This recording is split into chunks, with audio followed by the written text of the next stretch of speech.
Top 36 short answer question आपको देने जा रहे हैं। 2-2 नंबर का ये प्रश्न होगा। तो आइए फटाफट यहाँ पे करते हैं।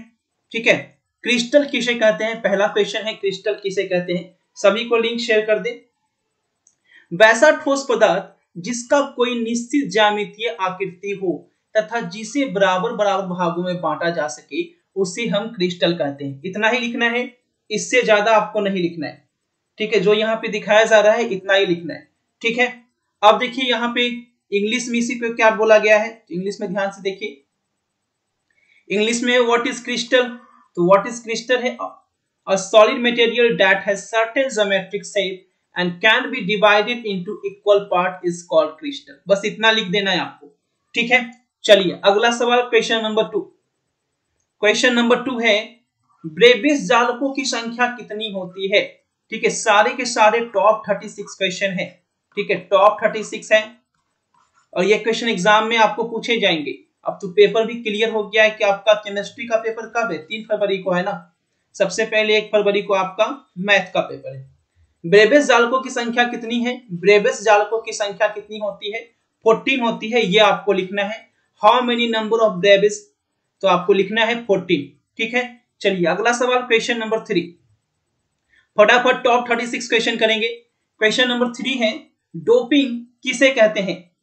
क्रिस्टल जालकों में अशुद्धियों को मिश्रित करने की प्रक्रिया को डोपिंग या अपमिश्रण कहते हैं। समझते भी चलेंगे और स्क्रीनशॉट भी लेते चलेंगे।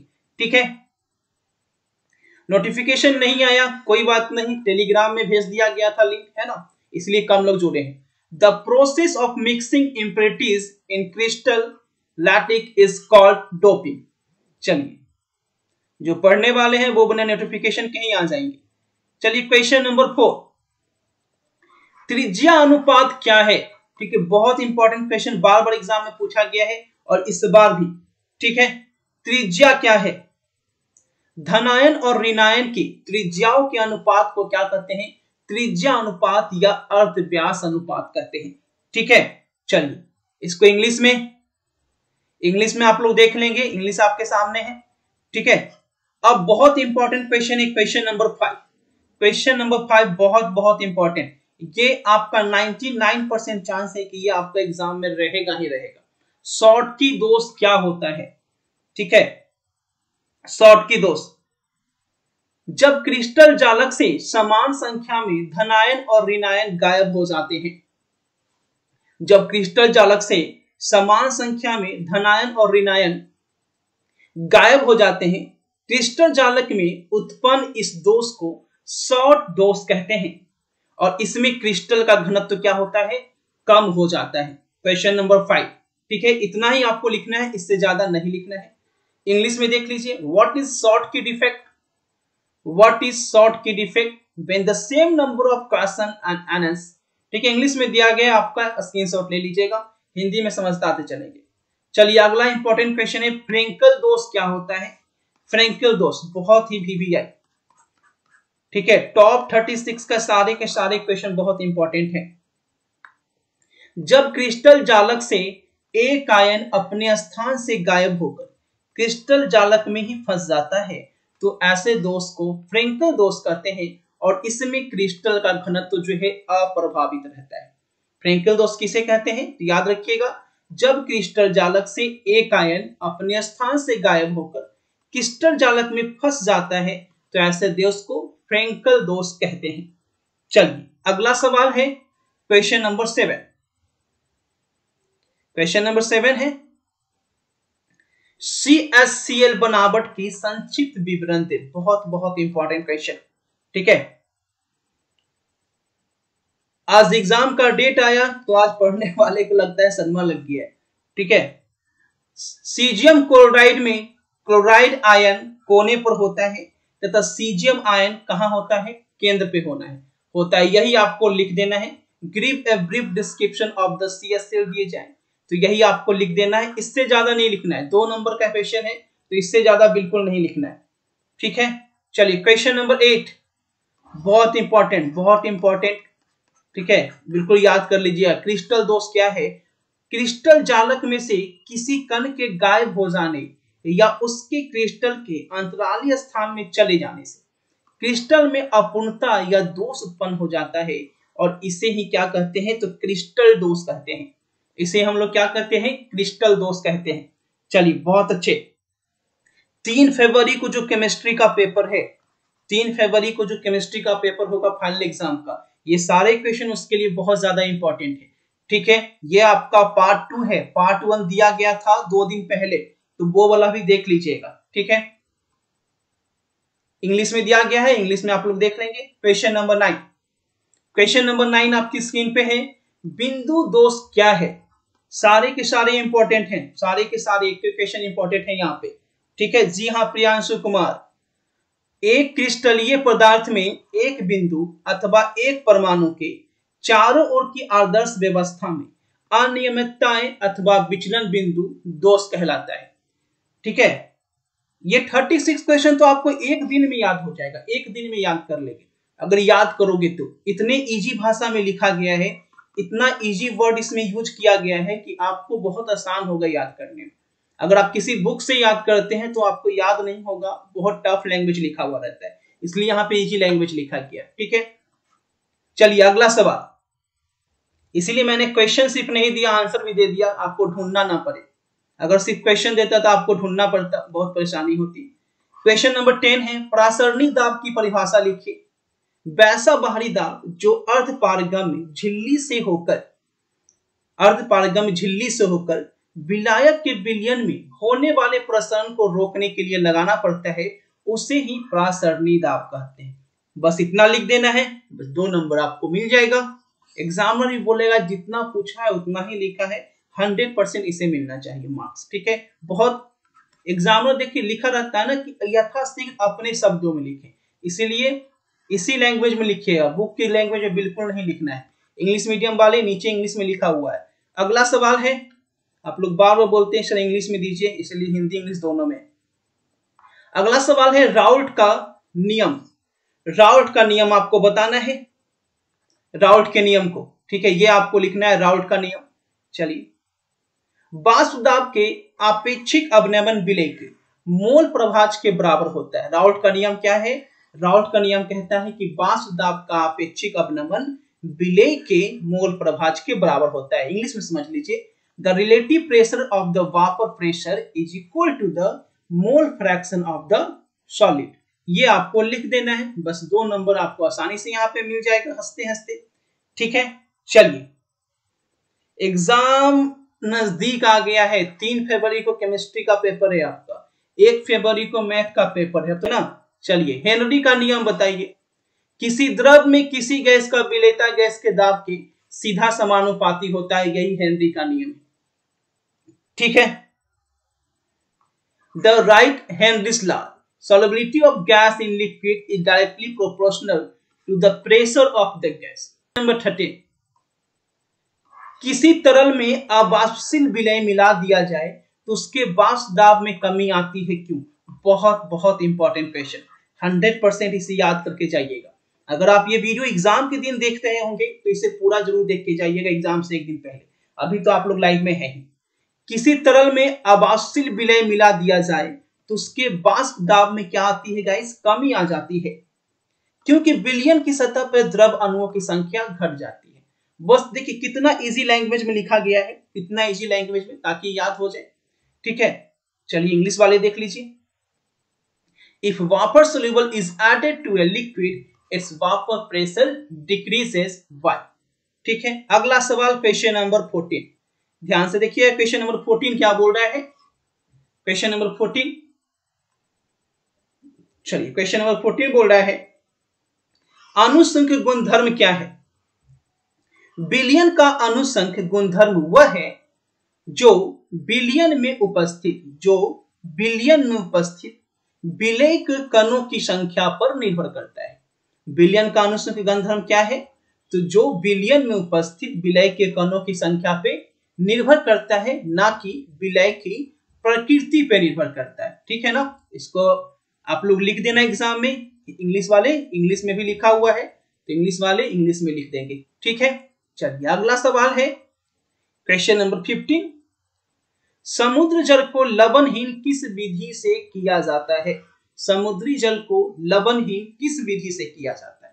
ये बहुत इंपॉर्टेंट क्वेश्चन है, एग्जाम में बार बार पूछा गया है और 3 फरवरी को भी आपका पूछा जाएगा।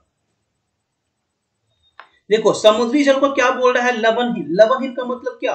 सी वाटर, ठीक है, साल्टलेस वाटर, ठीक है। उल्टा प्रसरण दाब द्वारा समुद्री जल को लवणहीन किया जाता है, क्योंकि आपको पता है कि समुद्र का जो जल होता है वो क्या होता है? टेस्ट में नमकीन होता है।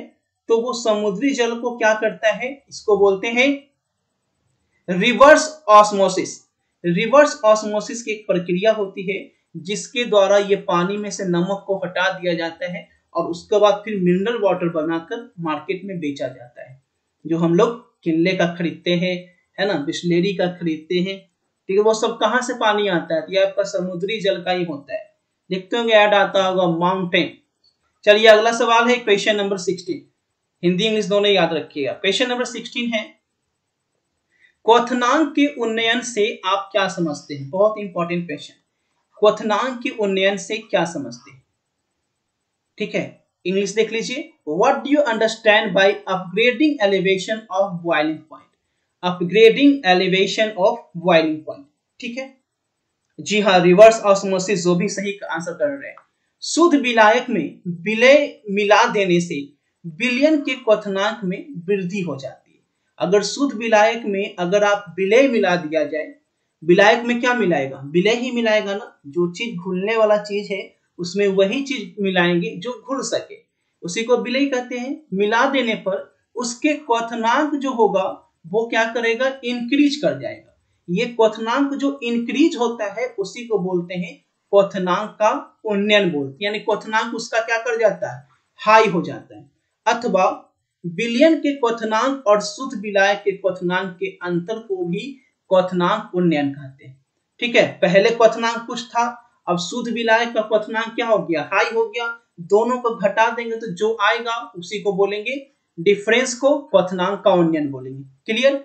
इंग्लिश में देख लीजिए, ठीक है ना। सॉल्वेंट में आपको क्या करना है? सॉलिड को मिलाना है और दोनों का डिफरेंस जो है वो क्या कहलाएगा? Boiling point elevation. क्लियर? चलिए क्वेश्चन नंबर 17, उल्टा प्रसरण क्या है? उल्टा प्रसरण क्या है? वह प्रक्रिया जिसमें विलयन का विलायक अर्धपारगम्य झिल्ली को पार करके विलायक में प्रवेश करने लगता है, उससे उल्टा प्रसरण कहते हैं। और ये बहुत इंपॉर्टेंट क्वेश्चन है, एग्जाम में एक बार नहीं ये 5 बार पूछा गया है, ठीक है। 5 बार लगातार ये एग्जाम में पूछा गया है। उल्टा प्रसरण क्या है? What is reverse osmosis? कभी समुद्री जल को लेकर पूछ देता है घुमा के कि समुद्री जल को कैसे हम लवणहीन बनाते हैं, या डायरेक्ट पूछ देता है कि रिवर्स ऑस्मोसिस क्या है। तो डायरेक्ट पूछ देगा तो लिख देंगे वह प्रक्रिया जिसमें विलयन का विलायक अर्धपारगम्य झिल्ली को पार करके विलायक में प्रवेश करने लगता है, उसे उल्टा प्रसरण कहते हैं, रिवर्स ऑस्मोसिस कहते हैं, जिसके द्वारा समुद्री जल को क्या किया जाता है? लवणहीन किया जाता है। Clear? The process in which, English में लिखा हुआ है, स्क्रीनशॉट ले लेंगे। अगला क्वेश्चन है क्वेश्चन नंबर 18, आदर्श विलयन क्या है? बहुत इंपॉर्टेंट क्वेश्चन, एक एक क्वेश्चन इंपॉर्टेंट है, एक भी क्वेश्चन मिस नहीं करना। ओनली 36 क्वेश्चन है और 36 के 36 वेरी वेरी इंपॉर्टेंट है, इस चीज का ध्यान रखिएगा, ठीक है। शेयर करो सभी वीडियो को ताकि सभी दोस्तों तक 3 फरवरी का जिनका एग्जाम है, 3 फरवरी का जो लोग भी एग्जाम देंगे उन सभी तक ये वीडियो पहुंचनी चाहिए, ठीक है। क्योंकि कोई भी बच्चा एग्जाम में अच्छा मार्क्स लाएगा और ये वीडियो देख कर जाएगा तो शेयर करने वालों को दुआ जरूर देगा कि हाँ भाई क्या चीज भेजे थे एग्जाम में जाकर गर्दा उड़ा दिए। वैसा विलयन जो रॉवेल के नियमों को पालन करता है उसे आदर्श विलयन कहते हैं। रॉवेल का नियम क्या है भाई? तो ये इसका जो पालन करता है उसी को हम लोग क्या कहते हैं? आदर्श विलयन कहते हैं। क्लियर? चलिए इंग्लिश में देख लीजिए, what is an ideal solution? जितने भी आपके फ्रेंड है, व्हाट्सएप पे फ्रेंड जुड़े हुए होंगे, सभी फ्रेंड को शेयर जरूर किया कीजिए, वीडियो को लाइक कीजिए या ना कीजिए, शेयर जरूर कीजिए अपने दोस्तों के साथ, क्योंकि अब एग्जाम टाइम आ गया है, सभी टेंशन में होंगे, टेंशन मत करना, आप लोगों का काम है।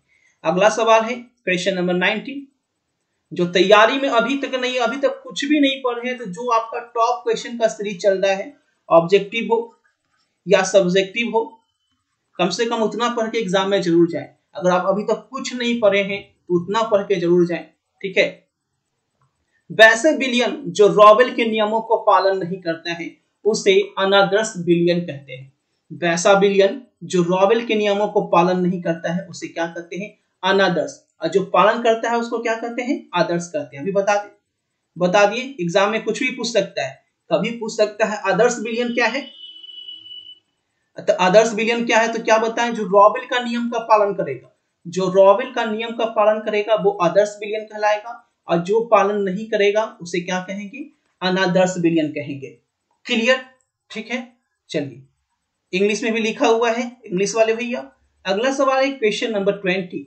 फैराडे के विद्युत अपघटन के नियम को लिखो। ये 100% एग्जाम में पूछा जाने वाला प्रश्न है। क्वेश्चन नंबर 20, फैराडे के विद्युत अपघटन के नियम को लिखो। 100% एग्जाम में ये पूछा जाने वाला प्रश्न है।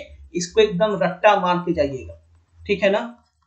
रट्टा तो जितना बता रहे हैं उतना का उतना मार लीजिएगा, ठीक है। मैं फिर से बोल रहा हूं, अभी इस वीडियो को देख कर याद कर लीजिए, और एग्जाम के एक दिन पहले यानी रात में जितना भी वीडियो है रात में रिवाइज कर लेना। चाहे कि आपको 4 घंटा लगे, 5 घंटा, लेकिन रिवाइज करके ही जाना। फैराडे ने विद्युत अपघटन के संबंध में 2 नियम दिए। प्रथम नियम, किसी भी इलेक्ट्रोड पर पदार्थ का एकत्रित अथवा मुक्त भार प्रवाहित किए जा रहे हैं आवेश के समानुपाती होता है। प्रथम नियम यह बोलता है कि जब आप किसी इलेक्ट्रोड पे पदार्थ का एकत्रित अथवा मुक्त भार प्रवाहित किया जाएगा तो वो किसके समानुपाती होगा? वो आवेश के समानुपाती यानी प्रोपोर्शनल होगा। इंग्लिश में नीचे है, ठीक है। सेकेंड लॉ कहता है, इंग्लिश में नीचे है, ठीक है ना, जब श्रेणी में जुड़े विभिन्न वैद्युत अपघट्यों में समान वैद्युत की मात्रा प्रवाहित की जाती है तो विभिन्न इलेक्ट्रोडों पर एकत्रित पदार्थों का भार तुलांकी भारों के समानुपाती होता है। ध्यान से देखिएगा, सेकेंड नियम क्या बोला कि विभिन्न इलेक्ट्रोडों पर एकत्रित पदार्थों का जो भार होता है वो भैया तुल्यांकी भार के समानुपाती होता है। और पहला नियम क्या बोल रहा है कि जो मुक्त भार होता है वो आवेश के समानुपाती होता है। 2 नियम है फ्राइडे का, वो आपको लिख देना है। तो इंग्लिश में भी है, यहाँ पे फर्स्ट रूल आपके सामने है और सेकेंड रूल नीचे है, स्क्रीनशॉट ले लीजिएगा। चलिए अगला सवाल है क्वेश्चन नंबर 21। सेल स्थिरांक किसे कहते हैं? सेल स्थिरांक क्या होता है? बहुत इंपॉर्टेंट। जी हाँ, भाभी जी हैं कोमल राज भारती, सभी के सभी भाभी जी हैं, क्योंकि वीवीआई है। वीवीआई का मतलब ही बताए थे, इंडिया की भाभी है ना, भाभी ऑफ इंडिया। चलिए, सेल स्थिरांक किसे कहते हैं? इलेक्ट्रोडों के बीच की दूरी और उनके अनुप्रस्थ काट के क्षेत्रफल को अनुपात को सेल स्थिरांक कहते हैं। बहुत इजी क्वेश्चन है, सीधी भाषा में लिख देना है और 2 नंबर एग्जामिनर से छीन लेना है, ठीक है ना। याद करते हैं बट याद नहीं रहता है, कैसे कीजिए? याद नहीं रहता है तो रिपीट कीजिए। रिपीट का मतलब क्या होता है? आज याद किए, ठीक है, 2 दिन बाद फिर से उसे देख लीजिए। अगर एक दिन याद करके छोड़ दीजिएगा ना तो केमिस्ट्री ऐसा चीज है कि वो बिल्कुल याद नहीं रहेगा। ये हिंदी का स्टोरी तो है नहीं कि याद रहेगा, इस चीज को याद रखिएगा। रिपीट करना है। यूट्यूब पे वीडियो तो पड़ा रहेगा, एक दिन देख लिए और उसे फिर रिपीट कीजिए।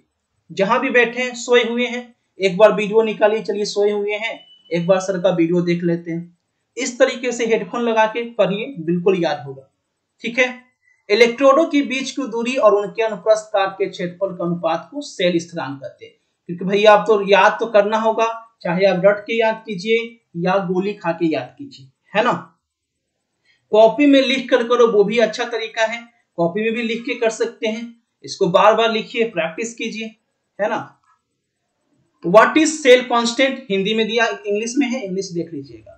चलिए क्वेश्चन नंबर 22, विद्युत रासायनिक तुल्यांक को परिभाषित करें, ठीक है।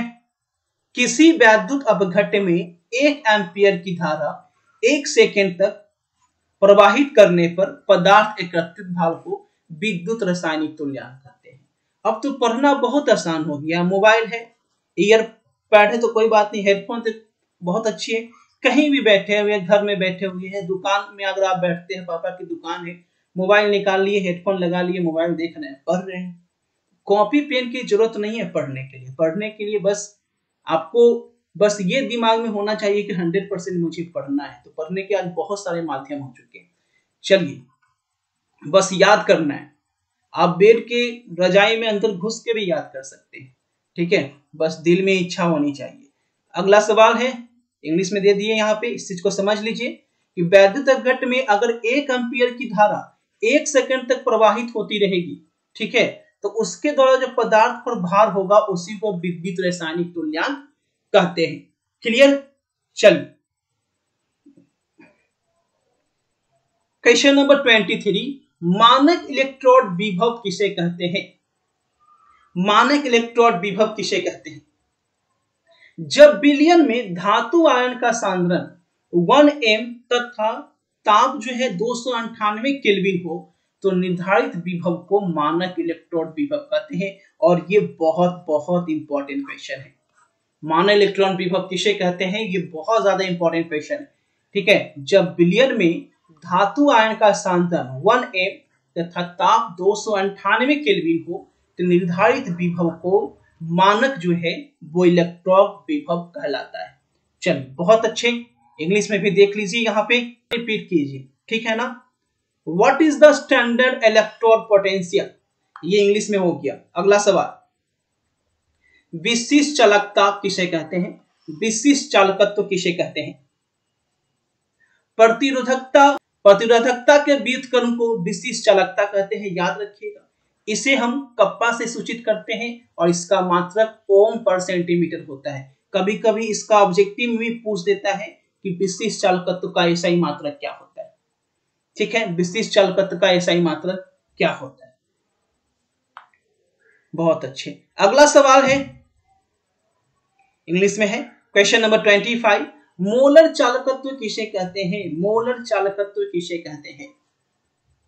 विलयन के 1 सेंटीक्यूब में घुले किसी विलय के 1 मोल को चालकत्व को इसका मोलर चालकत्व कहते हैं और इसे म्यू से सूचित करते हैं और इसका मात्रक होता है प्रति ओम सेंटीमीटर स्क्वायर पर मोल होता है, ठीक है। मोलर चालकत्व याद रखिएगा, ये बहुत बहुत इंपॉर्टेंट क्वेश्चन है, ठीक है, वेरी वेरी इंपॉर्टेंट है एकदम। इसे जरूर याद करके जाइएगा एग्जाम में, ठीक है। जो मैं बता दिया हूं भैया कौन कौन सा इंपॉर्टेंट है, मेरा बताना काम है, याद करना आप लोग का काम है, ठीक है। एग्जाम में याद करके नहीं जाओगे और बाद में बोलोगे सर छूट गया, याद नहीं हो पाया, तो वो तो आपकी गलती होगी। मैं यहाँ पे क्वेश्चन दे रहा हूं, याद करना आपका काम है। What is molar conductivity? Hindi English दोनों में दे रहा हूं, और क्या चाहिए, है ना। 26 लवण सेतु क्या है, इसके क्या उपयोग है? बहुत इंपॉर्टेंट। अगर जो तैयारी कर रहे होगे और क्वेश्चन में भी पढ़ते होगे तो ये समझ सकते हो ये क्वेश्चन कितना इंपॉर्टेंट है। लवण सेतु क्या है और किसके क्या उपयोग है? उल्टा यू आकार की एक ऐसी नली, ध्यान देंगे, उल्टा यू आकार की ऐसी नली जो अलग अलग रखे वैद्युत अपघट्ट को जोड़ती है उसे लवण सेतु कहते हैं। यानी उल्टा आकार की एक ऐसी नली जो अलग अलग रखे, यहाँ पे वैद्युत अपघट्ट है, जो मेरे पिक्चर से ढका हुआ है ना वो अपघट्ट है, ठीक है, अपघट्ट को जोड़ती है उसे ही हम लवण सेतु कहते हैं। और इसका उपयोग आपको लिख लेना है, उपयोग क्या है?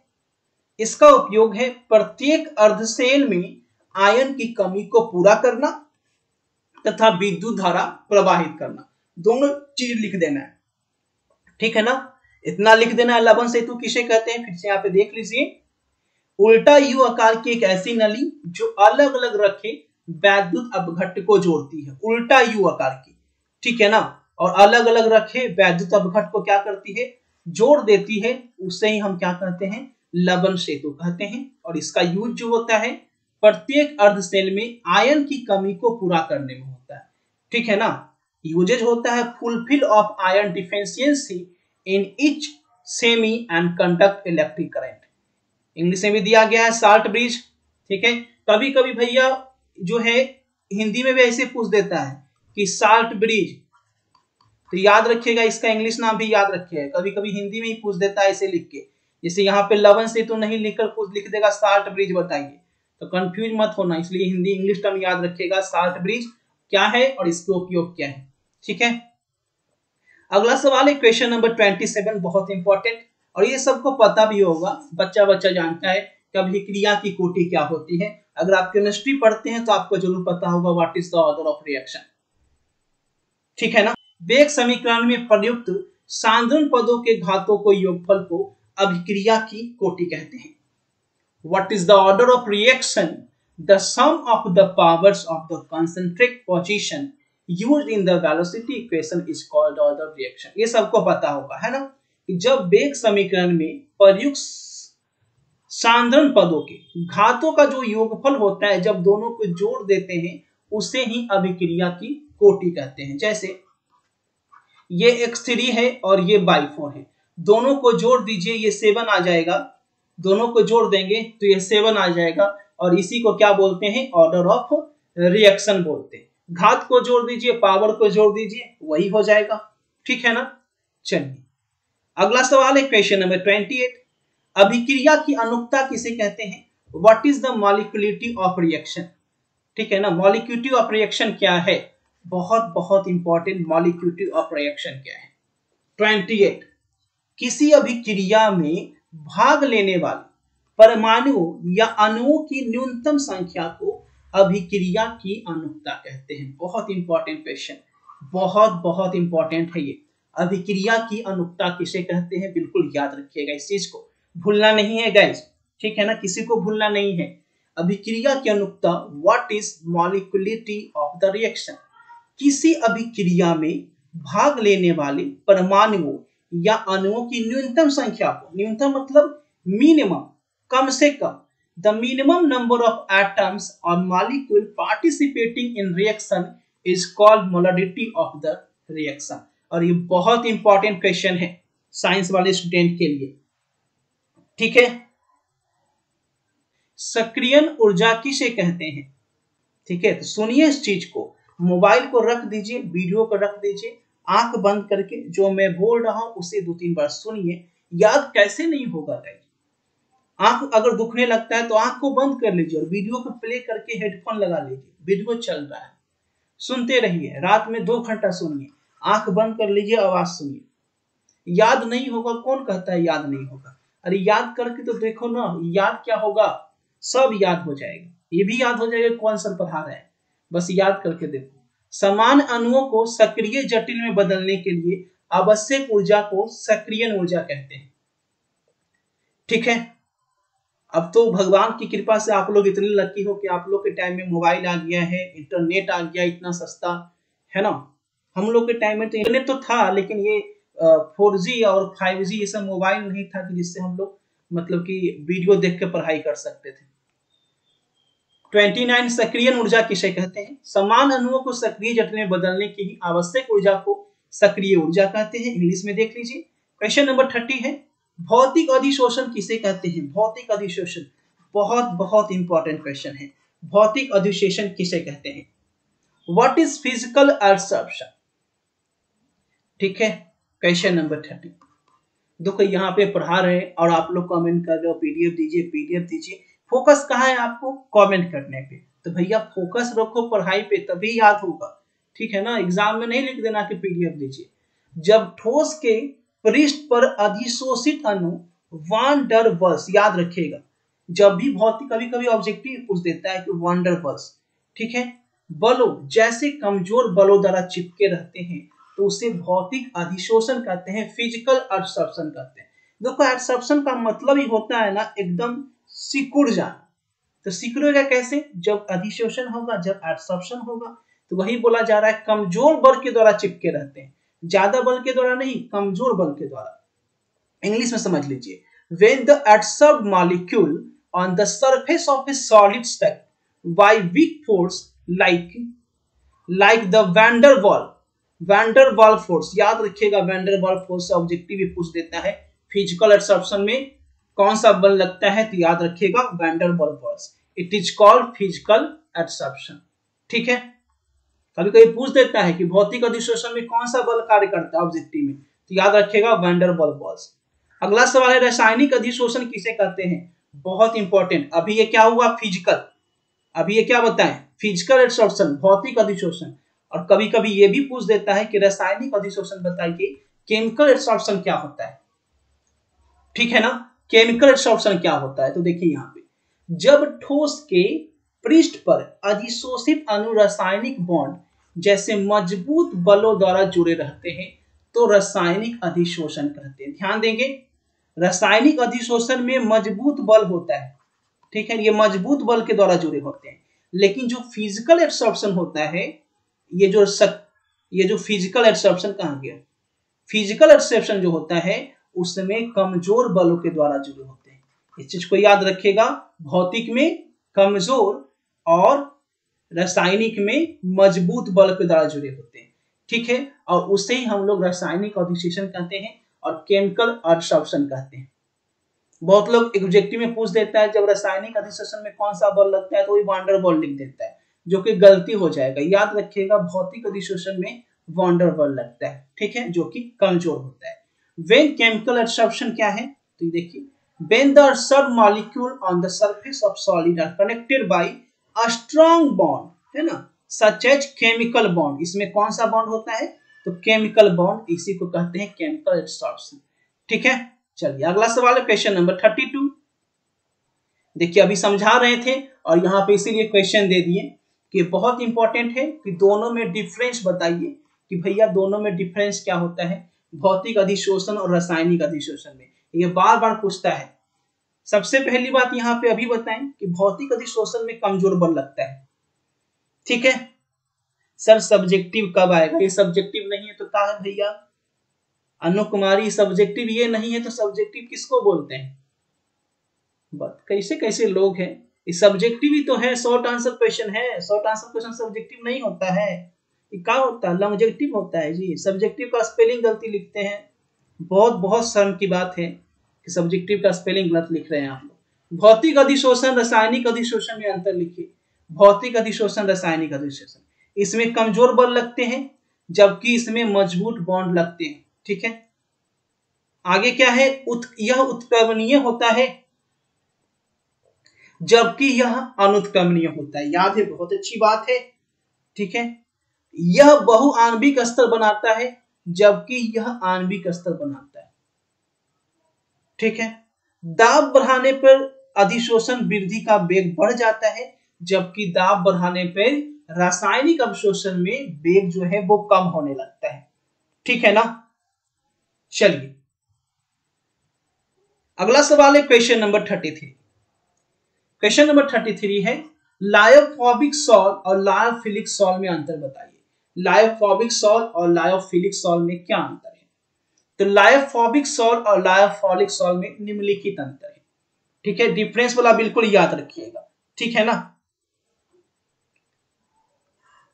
लायोफोबिक सॉल, लॉन्ग आंसर बोलिए, लॉन्ग आंसर बिल्कुल देंगे। अभी शॉर्ट आंसर दे रहे हैं लघु उत्तरीय, तो लॉन्ग आंसर भी देंगे, टेंशन क्यों लेते हो, सब देंगे। ऑब्जेक्टिव दिए, शॉर्ट आंसर दिए, लॉन्ग आंसर भी देंगे, बिल्कुल देंगे भैया।